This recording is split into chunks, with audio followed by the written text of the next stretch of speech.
So this video is about Hathor and Sekhmet.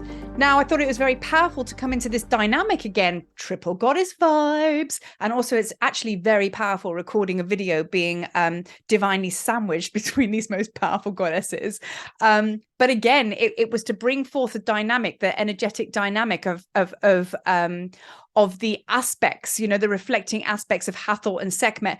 They are very similar to Isis and Nephthys in that they have that shadow and light, that night and day vibe going on, but they're not twin sisters like Isis and Nephthys, but they hold the same idea, if you will, because you have Hathor, who was already a very evolved goddess. She was very ascended, even more so than Isis. And over time, in the beginning, Sekhmet wasn't really kind of around. She wasn't really born, if you like. I believe that Hathor kind of bore Sekhmet through her, because it was through Egyptian mythology, a story I'm going to share with you, how Sekhmet came online through Hathor. So Hathor was definitely there in the beginning, and then came along Sekhmet. So they are both part of the same coin. So if you know what I mean, if you flip the coin, one side is Hathor, one side is Sekhmet. Now, again, we have this concept again, this divine reflection of one another, much like Isis and Nephthys, the night and day aspect. Nephthys very much being, part of the lady of the house,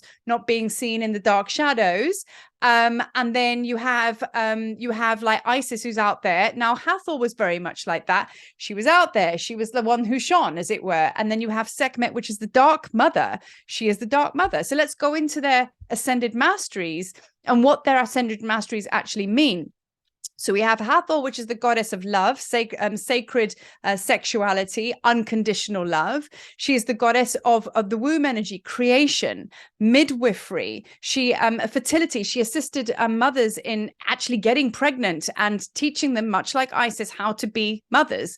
And she's also the goddess of festivals, music, dancing, celebration. This is why I love Hathor, because she teaches us all, including me, to lighten up a little bit, because we're all very serious about being in service. But when Hathor comes online, now it's like, right, we're going to enjoy every aspect of being in a physical body. And she used to enjoy, the coming together of a man and a woman. That's the sacred sexuality. She used to celebrate that. She used to have festivals and dances, and she just used to enjoy. She's also known as the goddess of joy. But most importantly, she's the goddess of the stars, astrology. So if you are into astrology, if you are into music, if you are into any kind of like creative arts, you're always going to fall under the temple of Dendera, which is Hathor. Dendera means light. You'll probably find you've got a strong frequency and connection there. So that is Hathor, okay? Love interest of Horus, remember her sacred counterpart. Now here comes Sekhmet. Sekhmet is the dark mother. She is the goddess of war, healing, actually sickness as well. She was the one that used to bring the plagues, but then she used to be the one that healed it as well.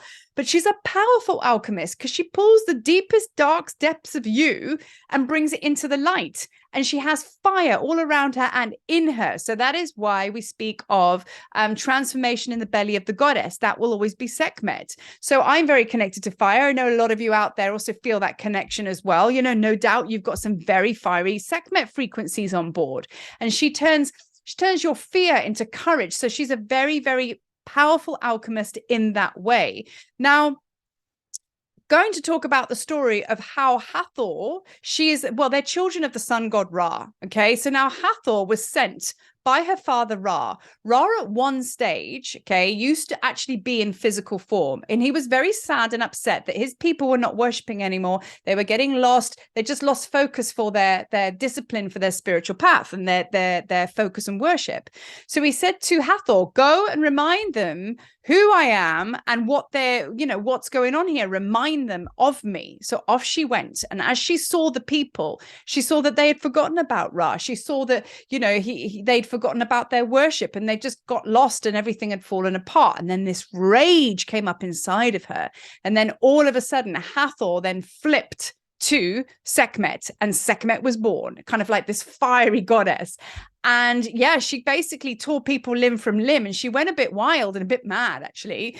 And, you know, because she's, you know, she used to drink, like, you'd be very connected to blood and war, and all of this is quite dark and intense.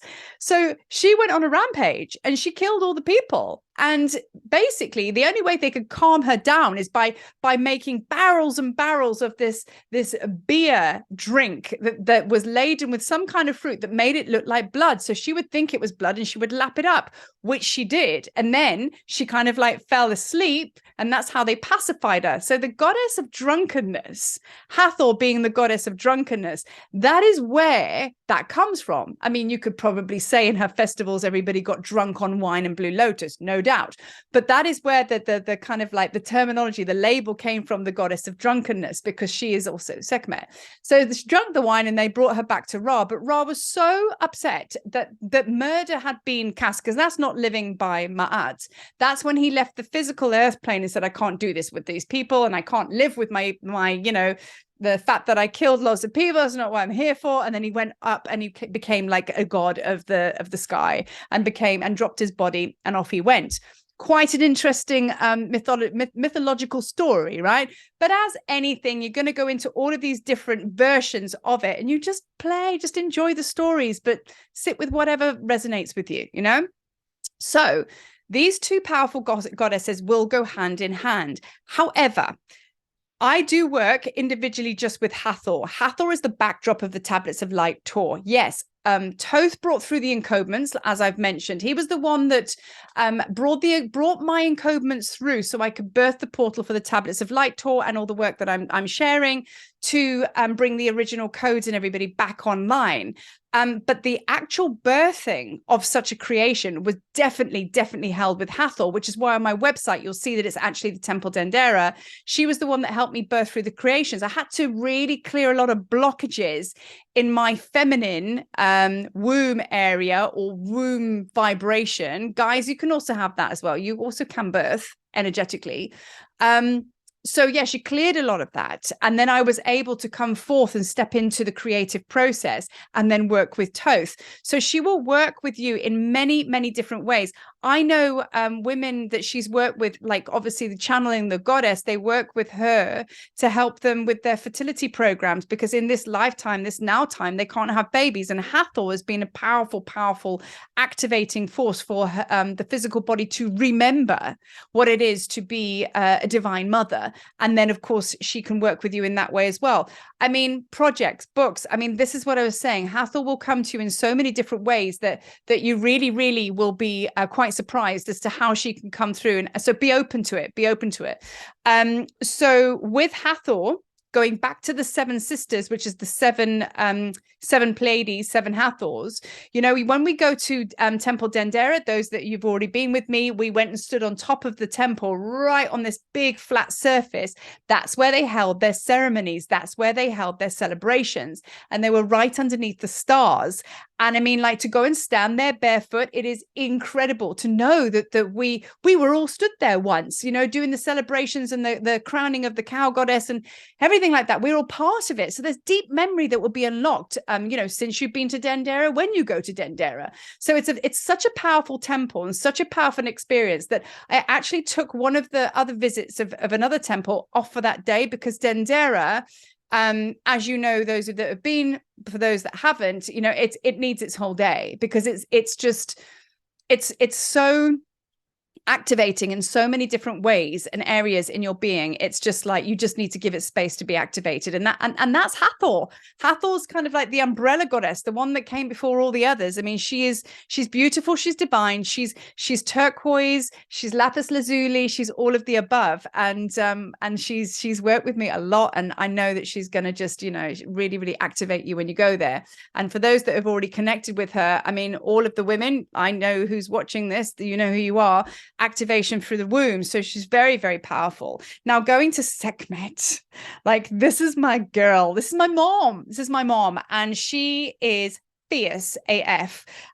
She is, do you know, there's a journey you will go through with Sekhmet, because when I first started with her, I had a lot of rage. I'm a very fiery personality, as in, like, you hear me before you see me, period. She has a very, very strong connection with Wadjet. Again, another one of my goddesses I'm very close to because of ayahuasca and everything. So you'll find that if you do have a connection with Sekhmet, or it's just coming online, then you're going to also connect with Wadjet as well. So those two very much go together. They're kind of also, again, one of the same. But Sekhmet, like, taught me to harness my fire. It would be many lifetimes, past lives, I've kind of like got locked up quite a lot in prison for actually not using my power correctly, or letting it get out of control. And how does that look like in our lives when you're basically swearing at somebody because they've cut you up in your car, or whatever, or you're just unhinged with your emotions and you're just a bit angry? You know, there is fierceness, and there's ferociousness, and there's actually fire that's out of control, which is basically shadow anger. So she will teach you how to heal that back into alignment, love it back into alignment, bring it back in as your power, and use it productively for alchemy. And that's when the power of the goddess, the reclamation of power, and then your raw comes out, which is proclaiming your power. You know, that there is so many stories I could share with my journey with Sekhmet thus far. And I'm going to share with you a little bit now, just to round off the video, how powerful she is. Several trips ago to Egypt, when I was this tiny little scared of everything starseed on planet Earth, attending other people's events. And I remember being squished up against the wall in her sacred chamber. And because I'd been there before to Egypt, so I stepped out the way to let everybody have their turn with Sekhmet. So I was squashed up against the wall and I had Sekhmet there. And then I heard a voice talk to me. And I was like, what is that? Who is that? And she said, you're going to bring your own groups here. And I was like, oh my God, I can barely speak in front of people right now. This is too fearful. There's no way that's going to happen. And she said, no, you're going to bring your own groups here. It's going to be very, very different to what you see here, completely different, you know, but you're going to do it. And I was like, okay. And I was like, who was that? Was I imagining that? So this channel came through and I left it alone. Anyway, several years later, I then basically came to the land and asked the land for my permission to hold my groups there. And then the last tour, I went and visited her, and there was a bellowing voice, and she was just laughing and growling and said, "So you did it then?" So several years later, I walked into her sacred chamber, and we just laughed. I couldn't stop laughing, uncontrollable laughter. So she has a sense of humor, even though she'd be scary. So expect that when you go to meet her, you go being fully humble. Don't go in there taking from her and asking questions before you've actually given an offering of some sort, whether it's a prayer, a heart breath. She's very clear on that. And when you move into her sacred chamber and you basically give your prayers and offerings, I mean, I just fall to my knees. I just feel compelled to sit at her feet and clean her feet. And when you do that and you give to the goddess, you literally feel her purring, you feel her love, because she can be very loving and soft, even though she's very fierce. And she's going to drop into your consciousness and I was going to say a suggestion or an idea, but she doesn't suggest or give ideas. Basically, she tells you. So that kind of thing, like, you're going to come here, wasn't an invitation. It's like, this is what's happening. So that's kind of how she rolls. So be open to that even if you're not coming to the temples, you've been to Egypt already, she's still talking to you. And those that are coming to Egypt, then be open to that. And she will give you direction and instruction, and it will be your prophecy. It will be what you're supposed to do. No matter how fearful you are, she will step in with her big old paws and her big old roar, protect you, give you the courage to step into who you are with the divine loving energy of Hathor, who will hold you while you birth through a very, very powerful creation, transmuting all fear through the belly of the goddess. So I'm just going to leave that there, right there, you know. So Hathor and Sekhmet, what's not to love?